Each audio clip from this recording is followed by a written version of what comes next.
صحابہ کرام علیہم رضوان عرض کرتے ہیں یا رسول اللہ صلی اللہ علیہ وسلم یہ قربانی کیا ہے؟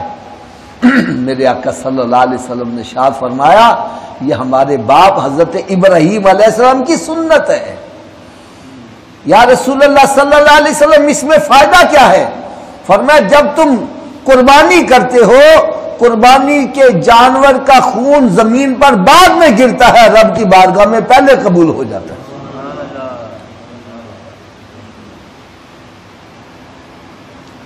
فرمایا قیامت کے دن قربانی کے جانور کا گوشت پوست یہاں تک کہ اس کا بول و براز بھی نیکیوں کے پلڑے میں تولا جائے گا، یہاں تک کہ اس کی ایک ایک مینگن کا وزن احد پہاڑ کے برابر بنا کر ڈالا جائے گا۔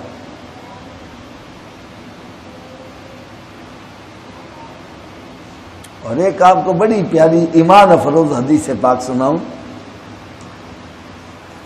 ہم نے گل بہار صاحب یہاں سے مغل پورے جانا ہو ہم پیدل جا سکتے ہیں، ٹھیک ہے نا؟ اور اگر ہمیں یہاں سے کراچی جانا ہو،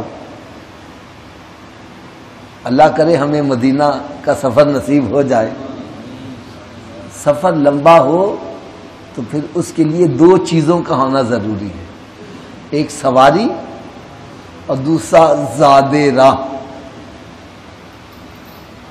کون کون سی چیز کی ضرورت ہے؟ سواری، زاد راہ۔ زاد راہ سے مراد ہے راستے میں کھانے پینے کے لیے ضروریات کے لیے جو چیزیں ہیں وہ ہوں گی تو ہم سفر کر سکتے ہیں۔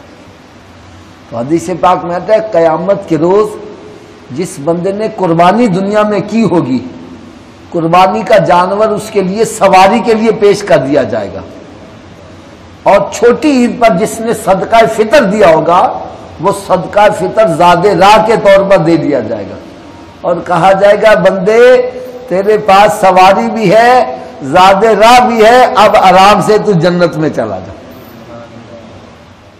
اور اگلی بات سنو، اس کی تفصیل انشاءاللہ تعالی میں آئندہ درسوں میں بتلاؤں گا۔ جس بندے سے ہم ناراض ہو جائیں، ناراضگی کے بھی لیول ہوتے ہیں، ایک تو میں ناراض ہو گیا، میں نے کہا یار مجھے نہ بلایا کرو یار،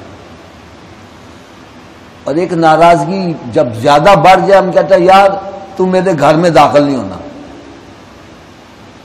یعنی جس کو ہم یہ کہتے ہیں بھئی تو میرے گھر میں داخل نہ ہونا، اس کا ہم اس سے بہت زیادہ ناراض ہیں۔ تو میرے آقا صلی اللہ علیہ وسلم نے ارشاد فرمایا جس پر قربانی واجب ہے اور پھر وہ جان بوجھ کے قربانی نہیں کرتا وہ ہماری عیدگاہ کے قریب نہ آئے۔